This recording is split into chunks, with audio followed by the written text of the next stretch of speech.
Hörmətli qardaşlar, ilk növbədə Allahdan qorxmağı tövsiyə edirəm. Bu Rəbbimizin həm bizə, həm bizdən əvvəlkilərə etdiyi bir nəsihətidir. Biz sizdən əvvəlki əhl-i kitaba tövsiyə etdiyimiz kimi sizə də Allahdan qorxmağı tövsiyə edirik. Və sonra bil ki, qiyamətə iman, qiyamətin əhvalına iman bu dinin əsaslarındandır. Və qiyamətin əhvalı elə zənn etmə ki, asan bir şeydir, yüngül bir şeydir, xeyr əsla. Ona görə də qiyamətdə nə baş verəcəksə, dəhşətli bir şey olacaq. Deyir ki, sallallahu aleyhi və səlləm, əgər bir kişi doğulduğu gündən qocalıb ölənə qədər üzü üstündə, yəni səcdədə süründürülsə, qiyamət günü o əməlləri heç sayacaq, həqir sayacaq. O əməli puç görəcək. Ona görə də qiyamətə və onun əhvalına iman təsiri əzəmətlidir. Bugün qiyamətin əhvalı ilə bağlı bir məsələyə toxunacaq. O da qiyamət günü ədalət tərəzilərinin qurulmasıdır.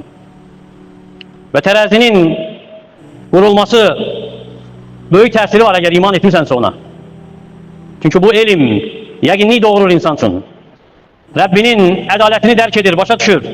İmam İbn Əbil-Əziz rahimehullah deyir ki, əgər qiyamət günü ədalət tərəzisinin qurulmasında Allah Taala'nın ədalətli olmağından başqa bir hikmət aşkara çıxmasaydı bəndələr üçün, bu elə bəs edirdi. Çünki Allah'tan başqa heç kim Allah kimi insanlar üçün üzrü sevmir. Ona görə də elçilər göndərib, onları müjdələyən, qorxudan edib, öz risaləsini onlarla göndərib və ondan başqa nə hikmətlər var biz bilmirik. فَمَنْ يَعْمَلْ مِثْقَالَ ذَرَّةٍ خَيْرًا يَرَهُ وَمَنْ يَعْمَلْ مِثْقَالَ ذَرَّةٍ شَرًّا يَرَهُ. Kim zərrə qədər xeyr edibsə onu görəcək, onu tapacaq. Kim zərrə qədər, miskal zərrə qədər şər edibsə onu görəcək. Ona görə də tərəziyə iman səbəbdir bəndə üçün tərəzisi ağır gəlsin deyə bu dünyada salih əməlləri çoxaltsın. Tərəziyə iman şövq edir onu, təşviq edir, həris edir ki, Allahın əmrlərinə laqeyd olmasın, qadağalarına laqeyd olmasın. Ona görə də xeyirdən nə varsa çalışmaq lazımdır, əməl edək. Az olsa da əməl yerinə yetirək. Bəs edir ki, bir savab səbəb olacaq tərəzinin ağır gəlməsinə. Və ağır gələrsə, deməli cənnətə daxil olacaqsan. Ona görə qiyamət meydanında o dəhşətli gündə gözləyirsən ki, bəzi insanlar dayandırılacaq, savabları ilə günahları bərabər gəldiyi üçün və baxacaqlar cənnət əhlinə, arzulayacaqlar ki, heç olmasa bir savabları olardı ki, onlarla cənnət əhli ilə bərabər olardılar. Dayandırılacaq o kəslər Əraf deyilən yerdə Allah Taala'nın istədiyi qədər, sonra Allah Taala öz rəhməti ilə onları cənnətə daxil edəcək. Ona görə o qiyamət gününün dəhşəti, qorxusu, o əzəmətli məqam, hansı ki tərəzi qurulacaq, bəndələrin əməllərini çəkmək üçün, bəndələrin əməl dəftərlərini, kitablarını çəkmək üçün o məqam qorxulu bir məqam olacaq. Heyrətamiz bir məqam olacaq. Bəndə ilə cənnət arasında tərəzinin ağır gəlməsi var. Bəndə ilə o cəhənnəm arasında tərəzinin yüngül gəlməsi var. İnsanlar qiyamət günü qorxu dəhşət içərisində olacaqlar. Arzulayacaqlar ki, heç olmasa bir savab olsun, fayda versin onlara o gün. Hamısı baxacaq tərəzisinə, ağır gələcək, yoxsa yüngül gələcək. Nicat tapan o kəs olacaq ki, tərəzisi ağır gələcək.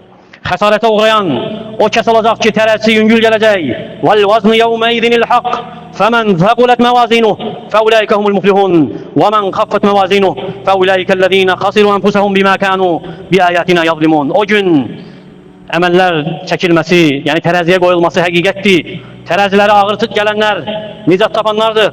Tərəziləri yüngül gələnlər isə ayələrimizə qarşı haqsızlıq etdiklərinə görə özlərini ziyana uğradanlardır. وَنَدَعُ الْمَوَازِينَ الْقِسْطِ لِيَوْمِ الْقِيَامَةِ فَلَا تُظْلَمُ نَفْسٌ شَيْئًا وَإِنْ كَانَ مِثْقَالَ حَبَّةٍ مِنْ خَرْدَلٍ أَتَيْنَا بِهَا وَكَفَى بِنَا حَاسِبِينَ.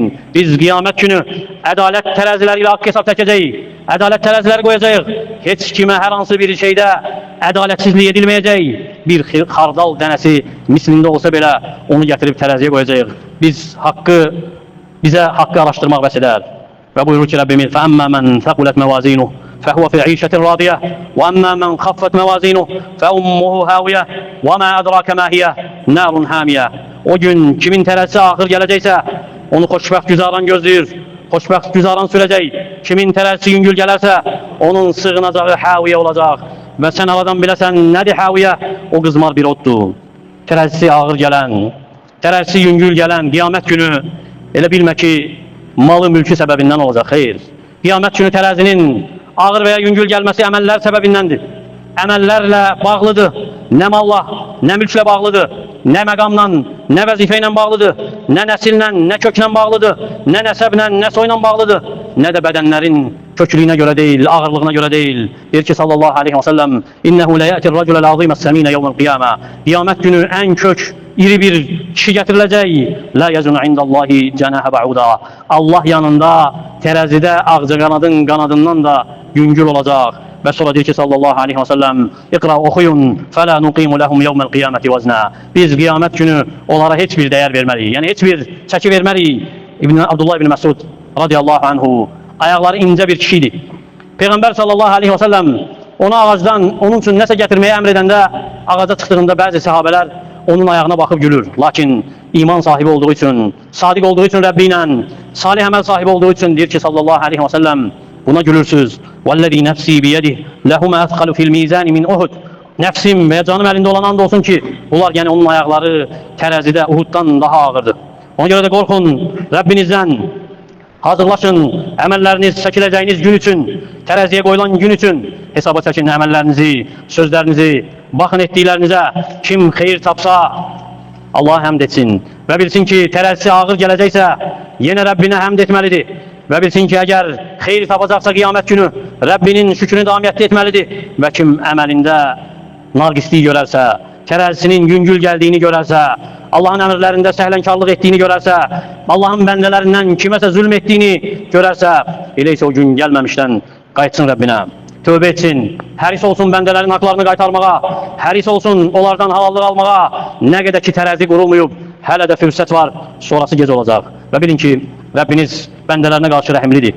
Rəhməti, məğfirəti genişdir. Ona görə bəndələri üçün səadət, uğur, nicat səbəblərini asanlaşdırıb, onlardan az bir şey istəyib, lakin əvəzində böyük bir mükafatlar vəd edib, geniş cənnət vəd edib, razılığını vəd edib. Ona görə Allahın lütfündən, əgər bəndə bacarırsa, Allahın lütfü ilə əməl edib, tərəzisinin ağır gəlməsinə qiyamət günü müvəffəq ola bilirsə, bu dünyada istifadə etməlidir. Çünki Allah Teala asanlaşdırıb əməlləri bəndələr üçün, kim sadiqdirsə Rəbbi ilə əməl edə bilirsə, Allahın əmrlərinə tərəzisini ağırlaşdırmağı bacarırsa, bilsin ki, tərəzini ən əzəmətli ağırlaşdıran qiyamət günü Allah Teala'nın tövhididir. Allah ibadətdə təkləşdirməkdir, ibadəti ixlasla ona yönətməkdir, ona şərik qoşmaqdan uzaq olmaqdır. Bəs edir ki, dedi ki, bir savab tərəzidə ağır gələrsə insan nəcat tapacaq. Necə də yox, əgər əməlin tövhidlisə, bütün günahları yandıracaq. Günahların nə olursa olsun, xətaların nə olursa olsun. Deyir ki, Allah Teala, Rəbbimiz qüdsi hədisdə, Ya ibn Ədəm, İnnəkə ləvə ətəytəni bi qarabil ardı xataya, thumma ləqiytəni lə tuşriku bi şeyə, lə ətəytukə bi qarabihə məğfirətən.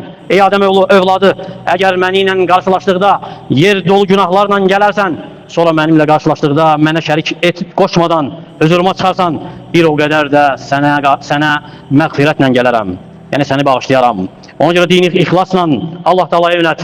Allah'a şərik qoşmaqdan uzaq ol və fərq etmir. Bu kiçik şirk olsun veya böyük olsun, zahir olsun, batil olsun, gizlində olsun, aşkarda olsun.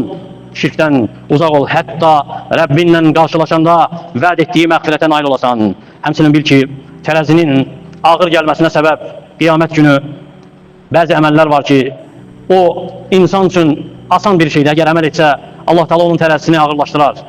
Bunlardan biri də demək Subhanallah və bihamdihi və Subhanallahil azim. Bu iki zikir, hansı ki insan damiyyətli dili ilə təkrarlasa, bu onun üçün faydasız söhbətlərdən, mənasız danışıqlardan, dedikodudan daha xeyirlidir.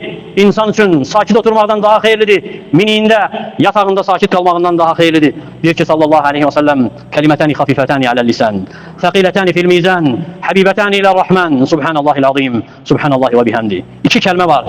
Dildə yüngüldür, tərəzidə ağırdır, yəni qiyamət günü və rəhmana daha sevimlidir. Demək ki, Subhanallahil azim və Subhanallahi və bihamdi. Həmçinin qiyamət günü tərəzidə ağır gələn əməllərdən biri də, ağır gələn insan üçün nicata səbəb olan məsələlərdən biri də gözəl əxlaqdır. Deyir ki, sallallahu aleyhi və səlləm, mə min şeyin əthqalu fil mizani min husnul xuluq. Tərəzidə, yəni qiyamət günü tərəzidə gözəl əxlaqdan daha ağır bir şey gəlməyəcək. Gözəl əxlaq ən ağır şey olacaq. və gözəl əxlaq dedikdə həm Rəbbinlə gözəl əxlaqda olmaq nəzərdə tutulur, həm Rəbbinin bəndələri ilə. Rəbbinlə gözəl əxlaq, onun itaətində durmaq, asiliyindən uzaq olmaq, bəndələri ilə gözəl əxlaqda olmaq, onlarla qarşılaşdıqda, onlarla gülər üzlə qarşılaşmaq, onlara yaxşılıq etmək, əziyyət verməmək, onlarla özünlə necə sevirsən davranılsın, o cür davranmaq və sonra bil ki, tərəziyə imanın səbəbindən bu günahlardan uzaq olur. Asiliklərdən uzaq olur. O asiliklər ki, hansı ki günahları yandırır, günahları silir. O asiliklər ki, hansı ki pis əxlaqdır, məxluqatın haqqına girməkdir və şərdir. Və insan uzaq olmalıdır şərdən, hər bir növündən, kiçiyindən, böyüyündən. Deyir ki, sallallahu aleyhi və səlləm səhabələrinə müraciət edərək, ətədrunə mənil muflis? Bilirsiniz müflis kimdir? Qaləl muflisu finə ya Rasulallah, mən lə dirhəmə ləhu və lə mətə'. Deyirlər ki, bizdə ey Allahın elçisi müflis, nə dirhəmi olan, nə əşyası olandır. Deyir ki, sallallahu aleyhi və səlləm, əl-muflisu min ümməti mən yəti yevməl qiyamə bi salatihi və siyamihi və zəkatihi. Ümmətimdən müflis olan o kəsdir ki, qiyamət günü gələcək namazı ilə, orucu ilə, zəkatı ilə və yəti qad şətəmə hədə və qadəfə hədə və gələcək bunu söyüb, ona böhtən atıb və əkələ mələ hədə və səfə qədəmə hədə, onun malını yiyib, digərinin qanını axıdıb və darabə hədə və digərini vurub və ya döyüb fəyəqudu və oturacaq fəyuntəqasu hədə min həsənəti və ondan intiqam alınacaq savablarını bu götürməklə və hədə min həsənəti və digəri götürməklə fəin fəniyyət həsənətuhu qablən yuqtassa mə aleyhi min xataya uxidə min xatayahum fəturihə aleyhi thumma turihə finnar. Elə ki, savabları tükənəcək, ondan qisas alıb qurtarmamışdan qabaq, onların günahlarından götürüləcək, onun üzərinə atılacaq, sonra o da atılacaq. Ona görə də qiyamət günü haqq hesab, alış-veriş, malla mülk olmayacaq. Qiyamət günü haqq hesab, savablarla, günahlarla olacaq və ağıl sahibi o kəsdir ki, qiyamət günü hazırlığı görüb, savablarını artırıb, savablarını çoxaldıb ki, qiyamət günü əməlləri etdiyi salih əməllər tərəzidə ağır gəlsin, tərəzisi ağır gəlsin. Hətta savablarından götürülsə də nədəsə, yenə savabları qalsın ki, onu cənnətə daxil etsin. Allah Teala'dan diləyirəm ki, Allah Teala bizim haqq hesabımızı yüngül etsin, asanlaşdırsın, kitabımızı sağ əlimizə verilən bəndələrindən etsin, tərəzimizi ağır etsin, bizi cənnətə daxil etsin, bizi cəhənnəm əzabından qorusun. Allahım İslamı, müsəlmanları izzət et, bu ölkəni, digər müsəlman ölkələrini xətadan, bəladan qoru, bu diyarı, digər müsəlman diyarlarını firavan, bərəkətli et. Allahım müsəlmanlara kömək ol, onların zəiflərinə dəstək ol, xəstələrinə şəfa ver. Allahım bizi zülmətlərdən qora çıxart, qəlbimizi imanla doldurur, günahlarımızı bağışla, gizlində, aşkarda etdiyimiz xətaları, evləri ört, ata-analarımızı, valideynlərimizi, ailələrimizi, övladlarımızı və bütün müsəlmanları bağışla, xəstə müsəlmanlara şəfa ver. Bəlaya düşər olmuşların üzərindən bəlanı qaldır, bizi eşidib faydalardan et. Əqulu mə təsmə'un və əstəğfirullaha li və ləkum və li sairil muslimin min kulli zəm fəstəğfiruhu innehu vəl ğafurur rahim. Rabbil ələmin. والصلاة والسلام على أشرف الأنبياء والمرسلين نبينا محمد وعلى آله وصحبه وسلم تسليما كثيرا. عباد الله إن الله يأمر بالعدل والإحسان وإيتاء ذي القربى وينهى عن الفحشاء والمنكر والبغي يعظكم لعلكم تذكرون وأقيموا الصلاة.